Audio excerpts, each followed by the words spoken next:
ഔലിയാക്കന്മാരെ സംബന്ധിച്ച് അവര് കൊണ്ട് നടക്കുന്ന ഔലിയാക്കളെ പറ്റി പോലും അവരെന്താ പറയുന്നത്? അവരൊന്ന് പ്രവചിച്ചാൽ അതങ്ങ് നടക്കുന്നതാണ്. കെ ഹംസയോട് പറഞ്ഞു, ഹുസൈൻ രണ്ടത്താണിയോട് പറഞ്ഞു, ഹുസൈൻ രണ്ടത്താണി എന്ന് പറയുന്ന സ്ഥാനാർത്ഥിയെ വിളിച്ചിട്ട് കുണ്ടൂര് പണ്ടേ വിളിച്ചിട്ടുണ്ട് പോലും. കുണ്ടൂര് പണ്ടേ ഹുസൈൻ രണ്ടത്താണി അവരിക്കെ കണ്ടപ്പോ യാ MP എന്ന് വിളിച്ചിട്ടുണ്ട് പോലും. ആ പ്രവചനം പുലരാതെ പോകുമോ? അതുകൊണ്ട് രണ്ടത്താണിക്ക് 78,000 ഭൂരിപക്ഷം ഉറപ്പാണ്. സാധുവും വിശ്വസിച്ചു, മുസ്ലിയാർ കുട്ടികളും വിശ്വസിച്ചു. ഞാൻ രാഷ്ട്രീയം പറയുകയല്ല, ഞാൻ രാഷ്ട്രീയക്കാരനല്ല, എനിക്കതിന്റെ പണിയുമില്ല. പക്ഷേ ഈ തെരഞ്ഞെടുപ്പിനോടനുബന്ധിച്ച് പോലും ആത്മീയതയെ കച്ചവട കണ്ണോടുകൂടി ഉപയോഗപ്പെടുത്തിയിട്ടുള്ള പുരോഹിതപ്പടയുണ്ട്. അവർക്ക് ഇസ്ലാമിന്റെ ലേബലിൽ വേണമായിരുന്നോ ഈ ഇസ്ലാം വിരുദ്ധ പ്രവർത്തനങ്ങൾ പറയാൻ? ഇവർക്കെന്ത് ഔലിയാക്കൾ, ഇവർക്കെന്ത് കറാമത്ത്, ഇവർക്കെന്ത് ലൈലത്തുൽ ഖദർ, ഇവർക്കെന്ത് ബദർ, ഇവർക്കെന്ത് മലായിക്കത്തുകൾ?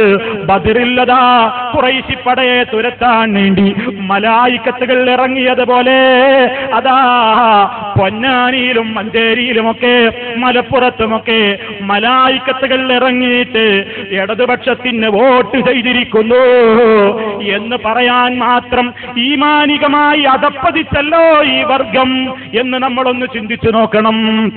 ആര് ജയിച്ചു തോറ്റു എന്നത് ഇവിടെ വിഷയമേ അല്ല. വോട്ട് കൂടുതൽ കിട്ടിയവർ ജയിക്കും.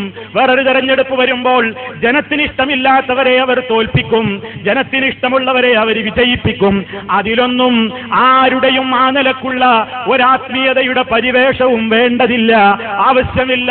ജനം ചിന്തിക്കാൻ കഴിവുള്ളവരാണ്. പക്ഷേ ഇതിന്റെയൊക്കെ കുത്തക അവകാശപ്പെട്ടുകൊണ്ട് നടക്കുന്നവര് പറഞ്ഞു, ഏത് ഈ ഓരോ തങ്ങന്മാര് പ്രഖ്യാപിച്ചിട്ടുണ്ടത്രേ ടി മുഹമ്മദ് ബഷീർ ഒരു സ്ഥാനാർത്ഥിയല്ലേ, അയാളൊരിക്കൽ ഇവരുടെ ഒരു തങ്ങളെ കാണാൻ ചെന്നു പോലും.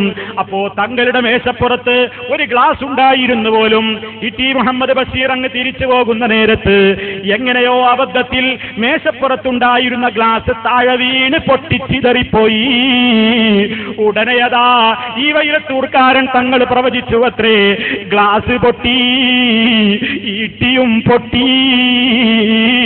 പക്ഷേ പൊട്ടിയതാരാണ്? ഈ പൊട്ടനാണ് അല്ലേ? ചിന്തിച്ചു നോക്കൂ, നിങ്ങളൊന്ന് ആലോചിച്ചു നോക്കൂ, എവിടെയാണ് ഇവർ ഈ സമുദായത്തെ കൊണ്ടുപോയി വെക്കുന്നത്?